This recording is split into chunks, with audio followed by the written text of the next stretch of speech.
Titikman na natin ang sinigang. Ay, ano pong title niyo ulit? Ninong Rice, sinigang na bangus. Let's go! Kain na po tayo! Siyempre, ladies Sige first. na. Ladies first. Anong gusto mo? Ulo Ano o pong gusto katawan? niyong gulang? Yung katawan.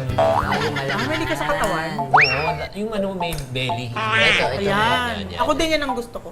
Damihan natin yung Kailangan sabaw. matikman din ng ano, ng mga nanonood ngayon. Siyempre.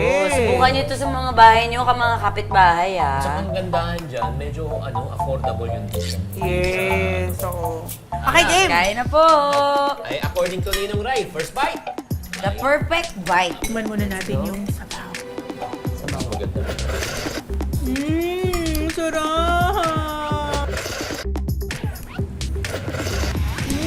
Gusto yung patis ko. Ano, yung pagka-unique ng asim niya talaga, lasang nasa ginitin niya. Kayo po. Opo.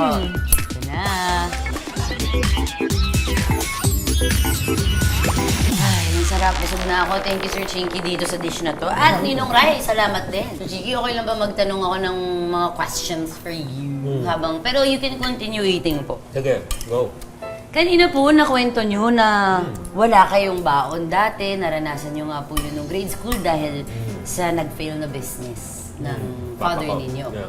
Paano po yung naging distakarte ninyo specifically? Anong mga ginawa nyo para magkaroon kayo ng pocket money? Ang unang ginawa ko kasi nagbenta ako. Nang? Ng Drugs. Pangsakit ng ulo.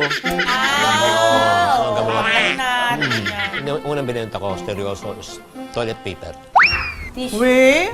Saan po Sa kayo TikTok? nagbibenta? Hindi, wala pang Wala TikTok pang noon. Ano ka? Ayun, tissue. Oo, si mama nagbebenta ng wholesale. Ako nagbebenta ng retail. Yung wholesale, family income. Retail, personal income ko yun. From toilet paper, I sold pants, I sold shoes, I sold shirt. Naging damit. Hindi, lahat nabenta ko na talaga. Paano po kayo pumipili noon ng ibebenta ninyo? Eh, kailangan syempre, number one, yung gusto mo yung produkto, naniniwala ka sa produkto. Kaya ang lakas kong magbenta talaga. Hindi ako magpo-promote ng isang bagay na alam kong hindi maganda. After that, yun nga, I hit my first million at age 20 plus. Sa pagtitinda lang? Oh, Sa buong life niyo po, Sir Chinky, mako-consider niyo po bang yun na yung naging pinakamahirap yung experience? Or meron pang iba? ay, alam mo naman, in lahat ng stages ng buhay, dadaan tayo sa pagsubok. Ang first stage mo is a stage of survival. Siyempre, nanggaling ka sa wala, sa hirap, gusto mo makalabas. Ang next goal mo is stage of stability. Mapakain mo yung pamilya mo, wala kang problema. Wala Magkaroon kang- ng sistema. Oo. Pagkatapos na naging stable ka na, ang next stage ng tao, success. Pang-apat? Pero yung pang-apat, yun ang pinakamahalaga. Ano Kasi po? may mga iba na napapako doon. Nagsistay sa third? Oo, successful na sila, matagumpay sila, pero malungkot. Tama. Ano po yung pang-apat? Significance. Wow. Yung parang hindi mo na iniisip yung sarili Yung mo. purpose mo. Oo, yung iniisip mo paano mo maitutulong at mai-share yung kaalaman mo at kagalingan mo sa ibang tao. Hindi nabibili Ang? ng pera ang Ang? happiness. Yes and no. Yes and no. Oo. Bakit? Eh, syempre naman, ito lang, let's be more practical.